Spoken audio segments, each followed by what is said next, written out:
Hi friends, कसे आहे? जयश्री आणि माय एक्झाम्स या यूट्यूब चॅनलवर तुमचं पुन्हा एकदा खूप खूप मनापासून स्वागत. तर फ्रेंड्स, आज आपण मौर्य राजवंश किंवा मौर्य साम्राज्याविषयी काही महत्त्वाचे पॉईंट्स पाहणार आहोत. त्याआधी जर चॅनलवर नवीन असाल आणि चॅनल सबस्क्राईब केलं नसेल तर माय एक्झाम्स या यूट्यूब चॅनलला नक्की सबस्क्राईब करा. चला तर मग वळूया आपल्या आजच्या विषयाकडे. तर मौर्य साम्राज्य किंवा राजवंश, मगध सम्राट ज्याने अंगराजाला आपल्या साम्राज्याचा भाग बनवला तो बिंबिसार राजा होता.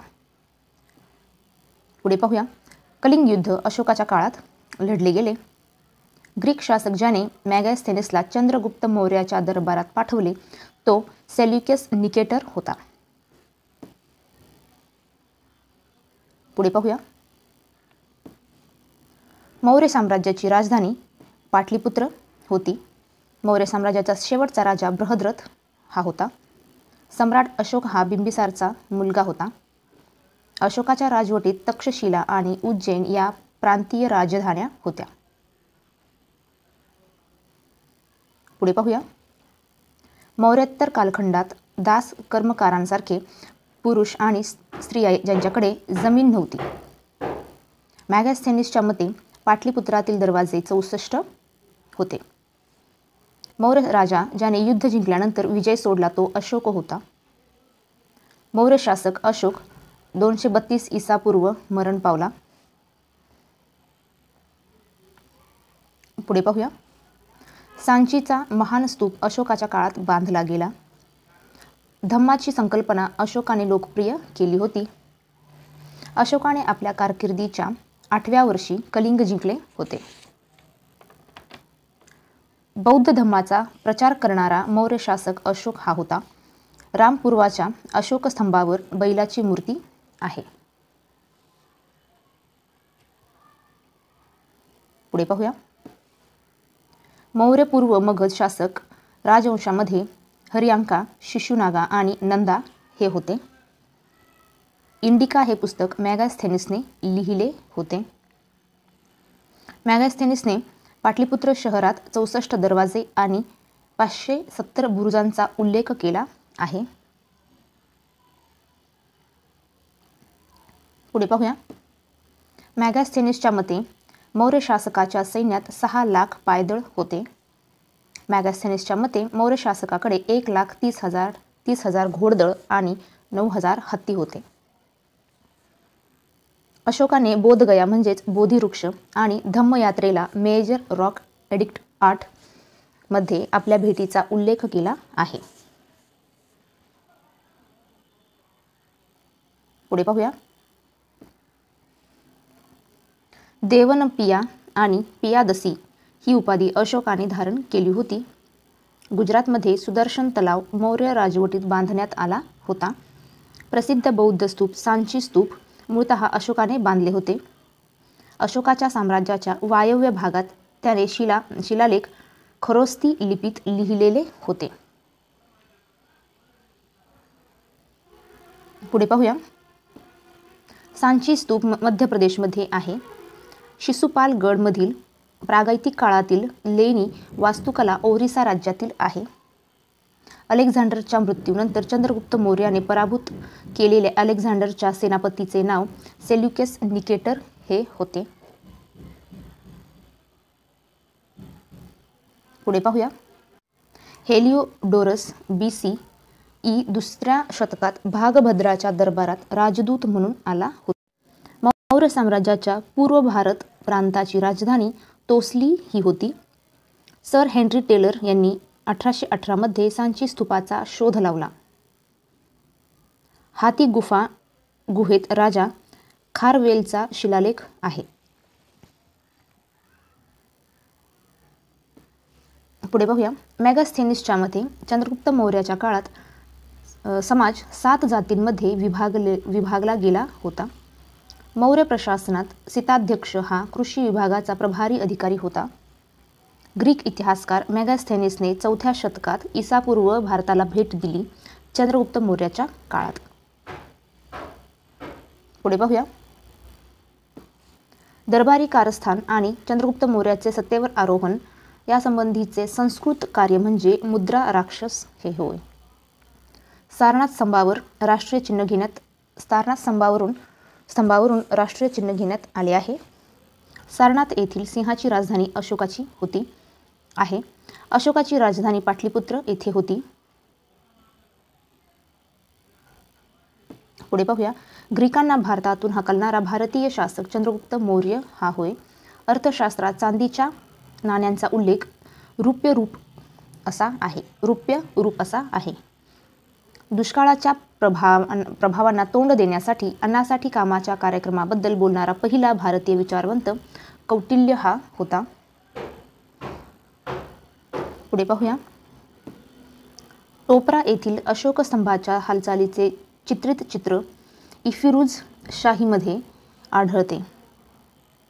मौर्य प्रशासनात सीमावर्ती भागाचे प्रभारी अंता महामत्ता होते. मौर्य प्रशासनात महिला कल्याणाचे प्रभारी इथिकझाखा महामत्ता होते. मौर्य प्रशासनात धम्माच्या प्रसाराचे प्रभारी धम्म महामत्ता होते. तसेच मौर्य प्रशासनात शहर प्रभाराचे प्रभारी नागलवियोहल्का होते. चंद्रगुप्त मौर्याने सेल्युकस निकेटरला 500 युद्ध हत्ती भेट म्हणून दिले होते. पुढे पाहूया. मौर्य युगातील अधिकृत ॲग्रोनोमाई हे रस्ते बांधणीशी संबंधित होते. अशोकाने अवंती महाजनपद जिंकून ते बिंदुसारच्या राजवटीत मौर्य साम्राज्यात विलीन केल्याची माहिती बुद्धघोषाच्या सामंत पासादिक या ग्रंथामध्ये आढळून येते. परखम उत्तर प्रदेश येथून मजकुरात चंद्रगुप्त मौर्य यांना वृषाला असे संबोधण्यात आले आहे. पुढे पाहूया. विल्यम जोन्स यांनी सँड्रकोट्सची ओळख चंद्रगुप्त मौर्य म्हणून केली होती. मॅगॅस्थेनिस हा सेल्युकसचा राजदूत होता.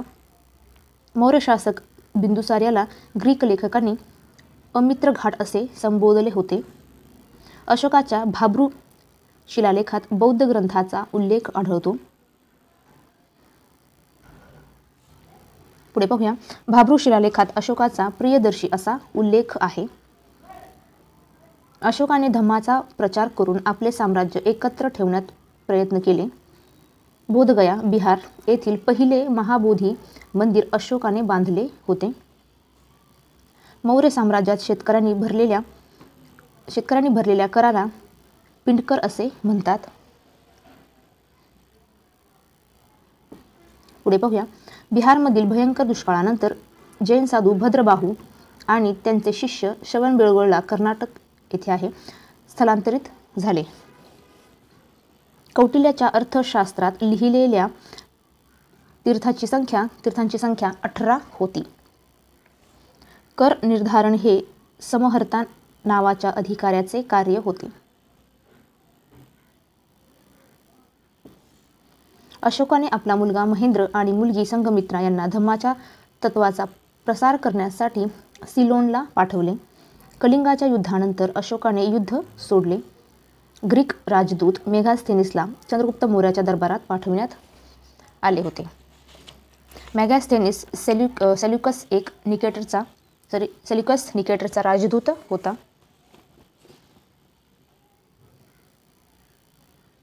पुढे पाहूया. मौर्य सम्राट चंद्रगुप्त मौर्याने सेल्युकस निकेटरचा पराभव केला. चंद्रगुप्त मौर्याने विष्णुगुप्तांच्या मदतीने नंदवंशाचा पाडाव केला होता. त्यांच्या राज्याभिषेकाच्या 8व्या वर्षानंतर अशोकाने कलिंग जिंकले. मॅगॅस्थेनिसच्या इंडिका या पुस्तकात भारतीय समाजातील 7 वर्गांचा उल्लेख आहे. पुढे पाहूया. मौर्य प्रशासनातील घोडदळाचा कमांडिंग अधिकारी अश्वाध्यक्ष होता. मौर्य स्तंभाची राजधानी सिंहांची राजधानी सारनाथ येथे स्थापन केली.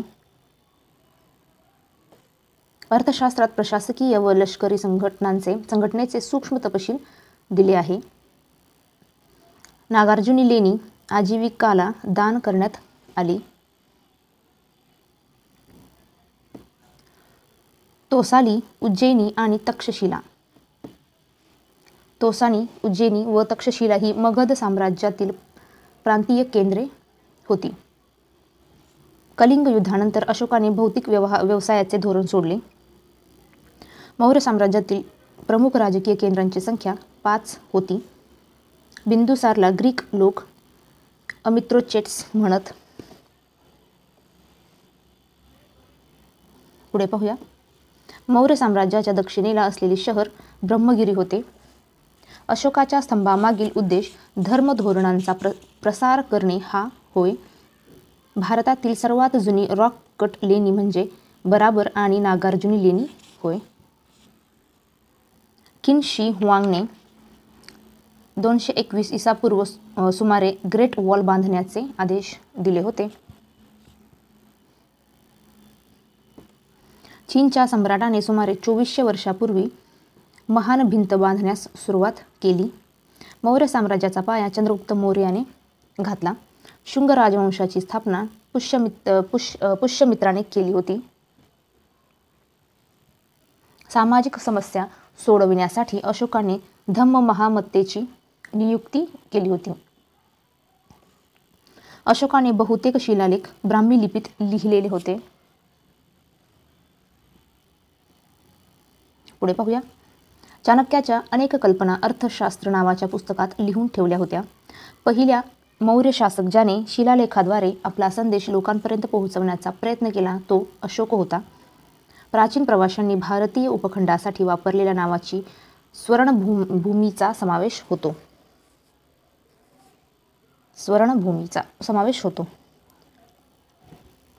पुढे पाहूया. हायड्रास्पेसच्या लढाईत अलेक्झांडर म्हणजे सिकंदर आणि पोरस लढले. हायड्रास्पेस. सेल्युसिड मौर्य युद्धात चंद्रगुप्त मौर्य शासकाशी सेल्युकस लढला. मौर्य वंशाचा शेवटचा राजा बृहद्रथ हा होता. कंटक शोधन हा दरबाराचा प्रकार मौर्य साम्राज्यात प्रचलित होता. पुढे पाहूया. अलेक्झांडर कॅनिंगहॅमने 1977 मध्ये अशोकाच्या शिलालेखाचा एक संच प्रकाशित केला.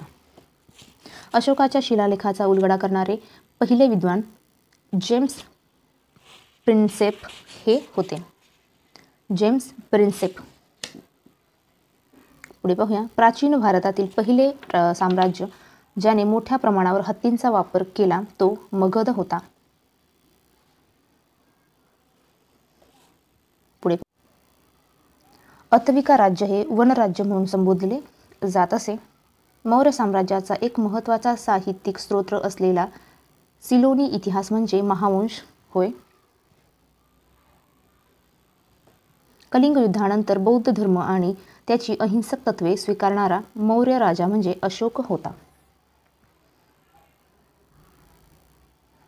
पुढे पाहूया. श्रवणबेळगोळा येथे आमरण उपोषण करणारा मौर्य राजा चंद्रगुप्त मौर्य हा होता. सांची स्तूपाचा पाया अशोकाने घातला. मौर्य साम्राज्यात महसूल विभागाच्या प्रमुखाला समहर्ता असे म्हटले जायचे. समहर्ता. शेवटचा मौर्य शासक बृहद्रथला पुष्यमित्र शुंगाने मारले.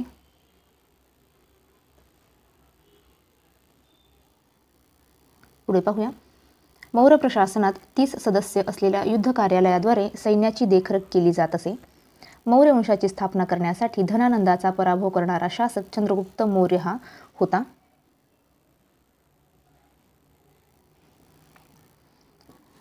मौर्य राजा ज्याने उत्तर पश्चिम अफगाणिस्तान व बलुचिस्तानपर्यंत नियंत्रण वाढवले तो चंद्रगुप्त मौर्य होता.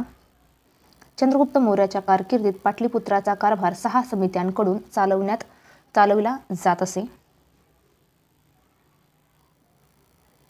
पुढे पाहूया. सारनाथ येथील धामेक स्तूपाचा खालचा भाग कोरीव दगडांनी झाकलेला आहे. धम्मेक स्तूप अशोकाने बांधला होता. अशोकाच्या अधिपत्याखालील उत्तर पश्चिम प्रांताची राजधानी तक्षशिला ही होती. मौर्यांच्या अधिपत्याखालील कर म्हणून गोळा केलेल्या विक्री किमतीचा भाग हा 10वा भाग होता. चाणक्याचे शिक्षण तक्षशिला येथे झाले होते. पुढे पाहूया. मौर्य प्रशासनातील महसूल गोळा करणाऱ्या अधिकाऱ्याला समहर्ता असे म्हणतात. सांची स्तूप मौर्यांच्या काळात बांधला गेला. कंदाहार द्विभाषिक रॉक शिलालेख 2 भाषांमध्ये लिहिले गेले. ती भाषा होती ग्रीक आणि अरामी.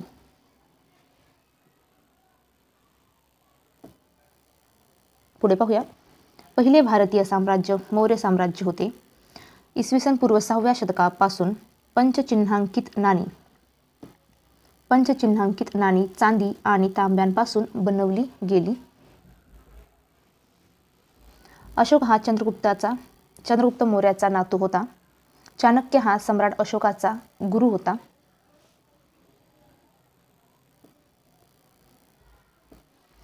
पुढे पाहूया. चंद्रगुप्त मौर्याच्या काळात चाणक्य पंतप्रधान होते. सांची येथील बौद्ध विहाराला ग्रेट स्तूप असेही म्हणतात. द ग्रेट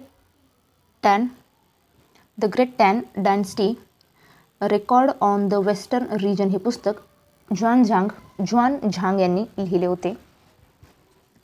त्या पुस्तकाचं नाव आहे the great Tang dynasty record on the western region. पुढे पाहूया. अशोकाचे कंदाहार फतवे 1958 मध्ये सापडले.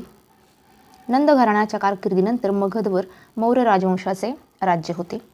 यात्रा वेतन हा मौर्य साम्राज्यात यात्रेकरूंवर लावला जाणारा कर होता. बृहद्रथ हा बृहद्रथचा पुष्यमित्र शुंगाने हत्या केली. पुढे पाहूया. मौर्य प्रशासनातील सीमाशुल्क आणि टोल वसूल करणाऱ्या शुल्काधीक्षा म्हणून ओळखले जात असे. अशोकाने बहुतेक शिलालेख प्राकृत भाषेत लिहिले होते. उपखंडाच्या वायव्य भागात सापडलेल्या अशोकाने शिलालेख अरामी आणि ग्रीक भाषेत होते. पुढे पाहूया. अशोकाच्या प्रमुख शिलालेखांची संख्या 14 आहे. खडकांवर आणि स्तंभावर शिलालेख कोरणारा मौर्य सम्राट अशोक होता. अर्थशास्त्राचे श्रेय कौटिल्याला दिले जाते. सारनाथ लायन कॅपिटल वाळूच्या दगडापासून बनलेले होते. पुढे पाहूया. अशोकाचा गिरनार शिलालेख गुजरात राज्यात आहे. कर्नाटकातील रायचूर जिल्ह्यातील मस्की अशोकाच्या किरकोळ शिलालेख स्थळाचा शोध सी. बिडॉन यांनी 1915 मध्ये लावला. मध्य प्रदेशातील सम्राट अशोकाने बांधलेल्या बौद्ध स्मारक म्हणजे सांची स्तूप होय. पुढे पाहूया.